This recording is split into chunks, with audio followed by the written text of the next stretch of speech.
it's also changed us.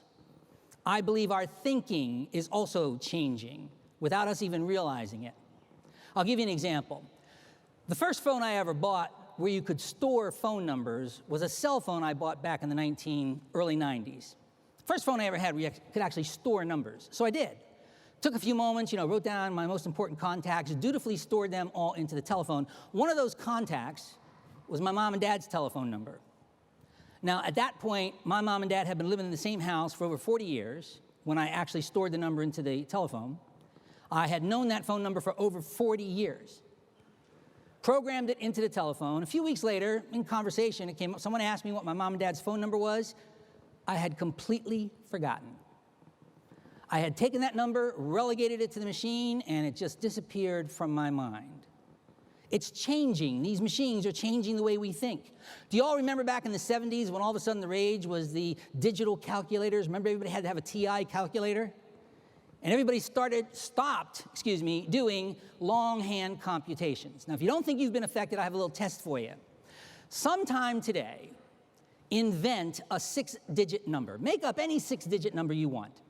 642,892. Make up a 6-digit number, and then divide that number by 14 longhand.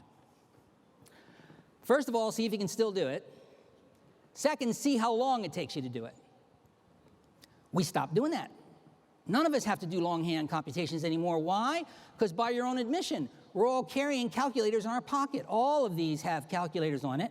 We've all got calculators in our computers. We've all got calculators sitting on our desks. We turn that aspect of our thinking over to the machines. But what do we really do? If you actually do that longhand and draw that little box and carry your two and bring down your numbers, there's a process involved. You understand how the first number got to the answer because there was a process involved, and that is what is being removed from our thinking process.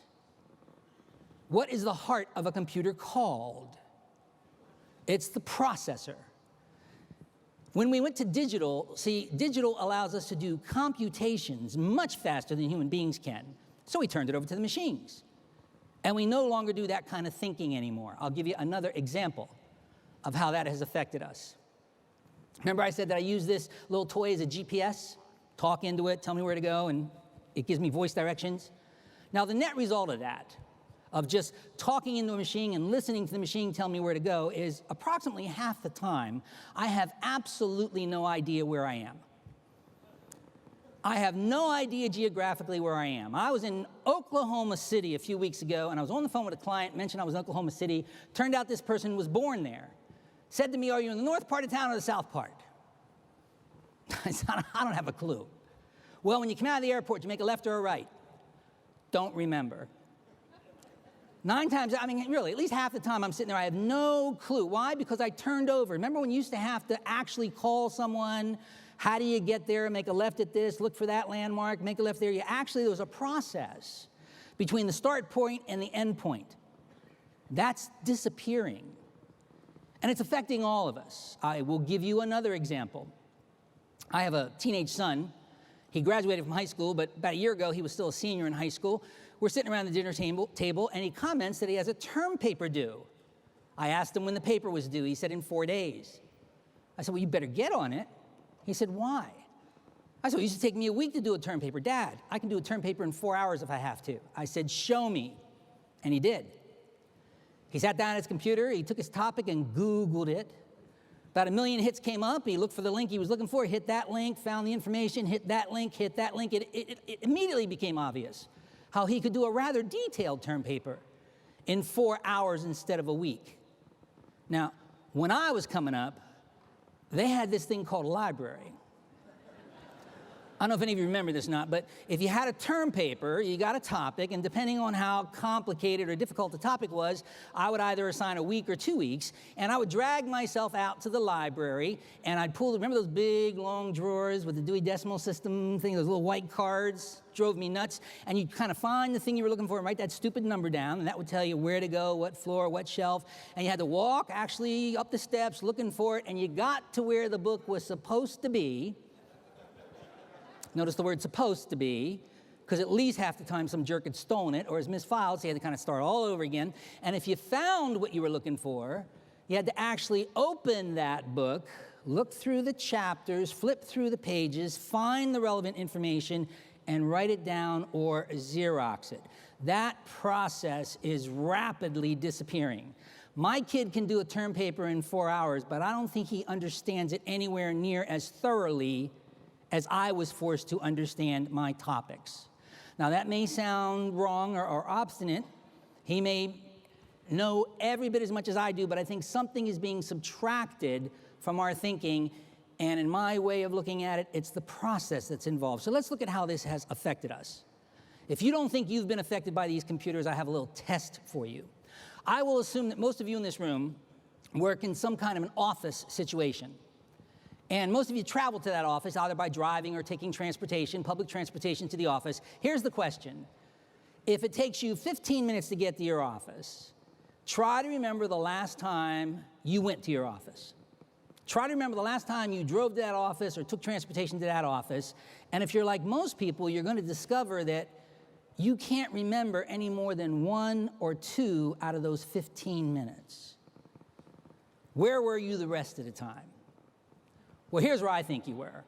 I think most people spend most of their lives these days thinking about what they should have done, could have done, might have done, what they think they're going to do, what they hope they're going to do, what they wish is going to happen, and yet they pay very, very little attention to what they're actually doing.